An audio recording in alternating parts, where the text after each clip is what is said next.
ওর উপর এখন যাবেন কি করে?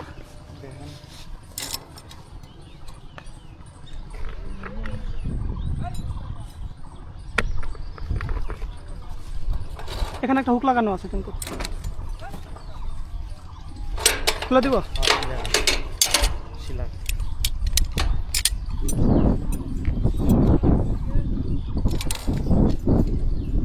ভাই কতদিনের অভিজ্ঞতা এটা? ভাই 6 বছর ধরে করতে। আমি পল্লী বিদ্যুতে আছি মাত্র হচ্ছে আপনার 3 বছর। আপনি পল্লী বিদ্যুতের কাজ করেন? হ্যাঁ, আমি লাইনম্যান। হ্যাঁ না ভাই, আমার সাথে আগেও দেখা হয়েছে, মানে চট্টগ্রাম প্রজেক্টে ছিলাম। হ্যাঁ, ওই যে পল্লী বিদ্যুতের এক লোক আইসা, মানে নিচে আর কি আসলো দুইজন, আইসা করতে যে ভাই আপনারা কি এই সিঙ্গেল তারে নামেন দেখবো। আচ্ছা। পরে মানে বাইনা যাচ্ছে সাথে উঠবো, পরে ভাবলাম যে আচ্ছা আসেন, পরে নিয়ে আসলাম, আইসা দেখাইলাম, কিন্তু ওইলা নিচে কইসা যাইবো, পরে ওইটা আর যাই না, কইতে ভাই আমার ভয় লাগছে। ভয় লাগাটা কি স্বাভাবিক না ভাই? ভয় তো আমার একটা বলো তো এর কাছাকাছিও না, এটা আপনার নিচের তার সমান।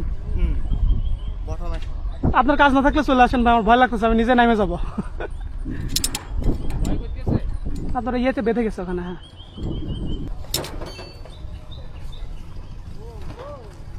হ্যাঁ, ওই দিন এই তারই নামছিলাম, আর ওই 30 মিটার দূরে। ও ওই সময় তো তার আরো ডাউন ছিল, আমি তো চেক নেওয়া হয়ে গেছে। হ্যাঁ হ্যাঁ। ওই সময় তার আরো ডাউন